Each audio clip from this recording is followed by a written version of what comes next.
Hey everybody, Justin here. Thank you for checking out this video. In this video, I want to talk about something I coined called entertainmentia. So it's a combination of the words entertainment and dementia. So entertainment is self-explanatory, right? Got musicians, athletes, sports, celebrities, fashion, that type of stuff. And dementia is, I'll bring up a definition. A condition characterized by progressive or persistent loss of intellectual functioning, especially with impairment of memory and abstract thinking, often associated with personality change, disease of the brain. So kind of just the general forgetting, um, you know, judgment, memory loss, forgetfulness, stuff like that, impaired social skills, all sorts of things. So take those things and combine them together. So I was thinking about this after seeing lots of examples where either individuals or society in general kind of focuses too much on entertainment, like to the point of obsession, and enough to forget maybe more fundamental core values of who we are, things that are important. So I'll give you some examples of this article that I wrote. Um, Doctors making less than sports players. If you're a doctor, a brain surgeon, you're operating on a child and saving her life, and you might make a decent salary, but you're not making anywhere near even the worst player on a professional sports team. Um, Even their base salary, not to even mention the endorsements to sell, overpriced shoes and junk food, drinks, and stuff like that.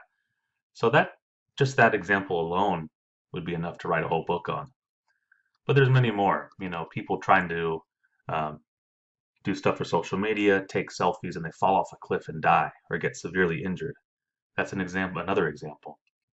Um, of course, we see, or even do it ourselves, use our phone nonstop to play games, watch videos, social media, nonstop office talk at the cooler, so to speak, about the latest sports game that happened and so forth.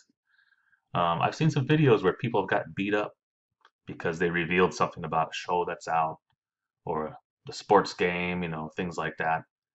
Um, Letting sports cheaters off the hook.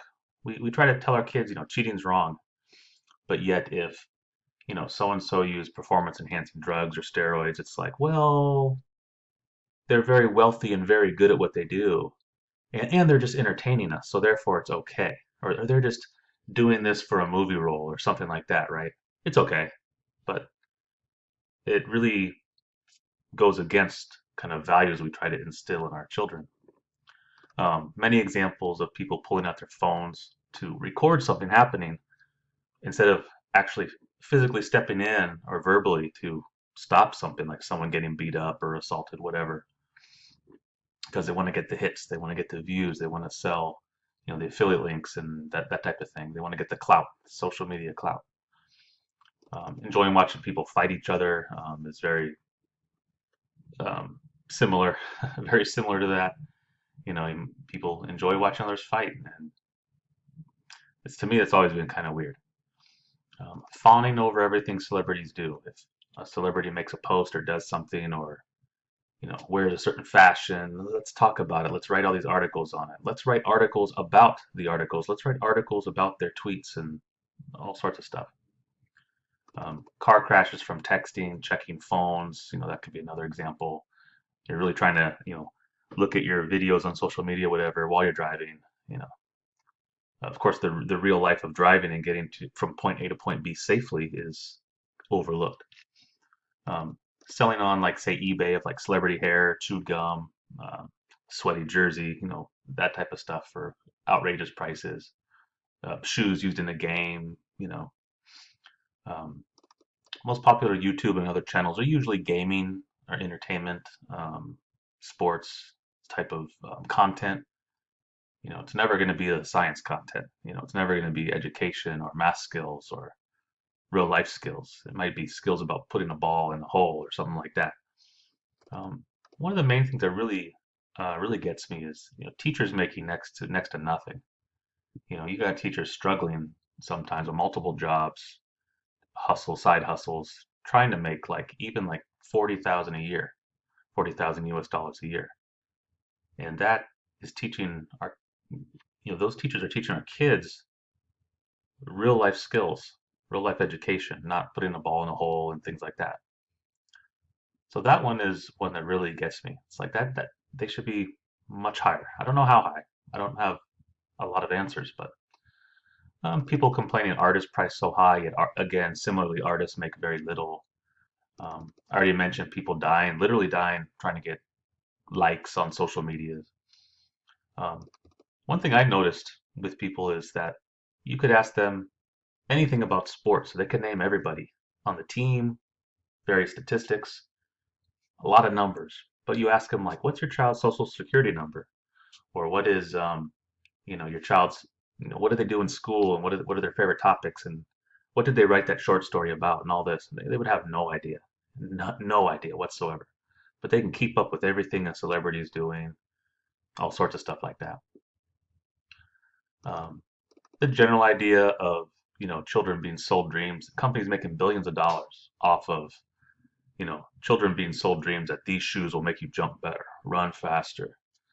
These drinks will. I'm a famous celebrity, and I drink. The implication is I drink this stuff, and look how good I am. So if you drink it, you'll be just as good. So go buy it. So now I want to make two things clear. I'm not anti-entertainment. I say healthy levels of entertainment are good and desirable. And in sports, for example, they teach um, good physical and life skills. How do I train? How do I most efficiently do something like kick a ball, whatever, throw, goal setting, teamwork, confidence, practice, determination. Those are lofty goals. But somehow, I don't know if it's money, politics, whatever, it gets twisted. It really gets twisted. And it turns into cheating's okay. Let's just do this to sell product for sponsors. So you can sit around and watch TV, sports betting, gambling, all that. So somehow it gets like really twisted. I don't know what it is from when you're a kid to when you're professional. It gets sports is not the same. It gets distorted, and that's just sports for entertainment.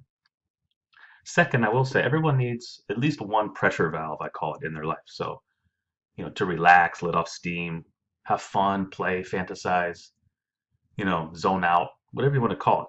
That could be like watching a movie, listening to music, and I get that. And entertainment helps with that. Other things can help with that too, like learning a new skill, hobbies, education, travel, but entertainment's a decent pressure valve too. Another point I want to make is, economics, like supply and demand, it's fine with me. I went to school for economics. I do that professionally now. So it's fine to me if people demand entertainment.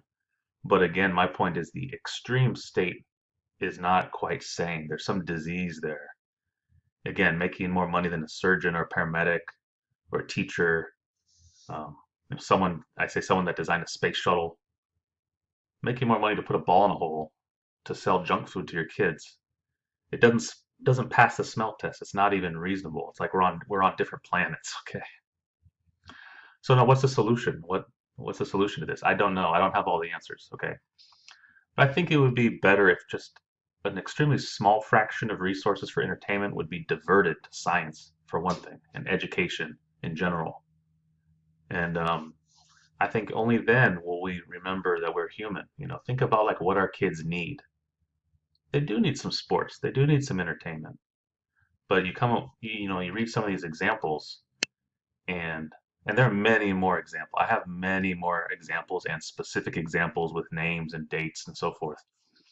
But the point is that think of all the times entertainment leads to unreasonable stuff, and then try to do the opposite. And I think you'll be in good shape. So thanks for watching my digression on entertainmentia.